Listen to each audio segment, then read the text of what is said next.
dans un nouveau numéro de 30 jours avec Dieu. C'est Carole Kamaté, évangéliste. Et le thème que nous allons partager aujourd'hui s'intitule « Produire en abondance ». Peut-être avez-vous déjà produit quelque chose dans votre vie, produit de la joie, produit un diplôme après avoir travaillé, produit une famille, on peut appeler ça produire, un produit, quelque chose que vous avez fait sortir, que vous avez généré après effort. Et c'est ce que vous avez produit, ce qu'on peut appeler un produit. Après un travail, après un effort, un résultat.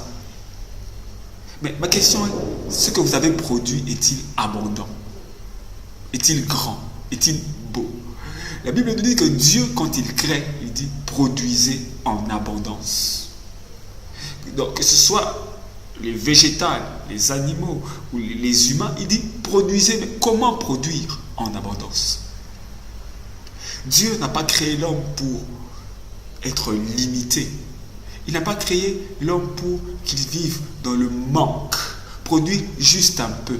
Non, nous ne sommes pas créés pour le peu. Nous sommes créés pour l'abondance. L'abondance de paix, l'abondance de joie. Tu as été créé afin que tu produises en abondance. J'aimerais que tu puisses ôter de ta tête cette pensée de la médiocrité, cette pensée de la disette. Dire que je veux juste un peu. Tu n'as pas été créé pour un juste. Dieu, tout ce qu'il a créé, il a créé pour l'abondance. Qu'il produise. Mais comment en abondance? J'aimerais qu'aujourd'hui tu puisses te dire, je produirai en abondance. Que tu puisses changer tes plans, changer ta vision de la vie. Que ce soit dans le mariage, tu peux dire la joie et l'harmonie en abondance. Dans les affaires, tu peux dire en abondance. Dans la sagesse pour tes enfants, cherche l'abondance. Demande à Dieu l'abondance. Ne demande pas à Dieu de petites choses, ce n'est pas sa volonté. La volonté de Dieu est que tout ce qui a été créé produise en abondance. Enlevant cette pensée du manque. La Bible dit le Fils de l'homme est venu afin que les brebis aient la vie et qu'il l'ait comment? En abondance. Notre Dieu est un Dieu d'abondance. Lorsque nous enlevons la pensée dans l'abondance, nous combattons la pensée des dieux. Nous sommes en dehors de sa volonté, nous sommes donc dans le péché.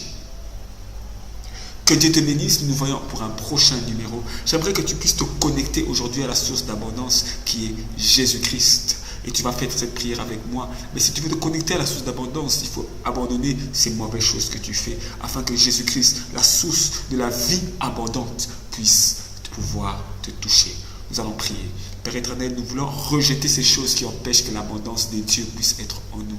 Nous acceptons ton abondance, Seigneur mon Dieu. Je veux produire à partir d'aujourd'hui en abondance. Et je déclare que tout ce que je ferai produira, non pas un peu, non pas minuscule, mais toujours en abondance. Et qu'il y aura 12 paniers qui restera. Oui, lorsque Jésus-Christ a multiplié le pain, la Bible dit qu'il y a 12 paniers qui restera. Jésus fait toujours plus. Il fait toujours en abondance. Que Dieu vous bénisse. Entrez aujourd'hui dans votre vie abondante.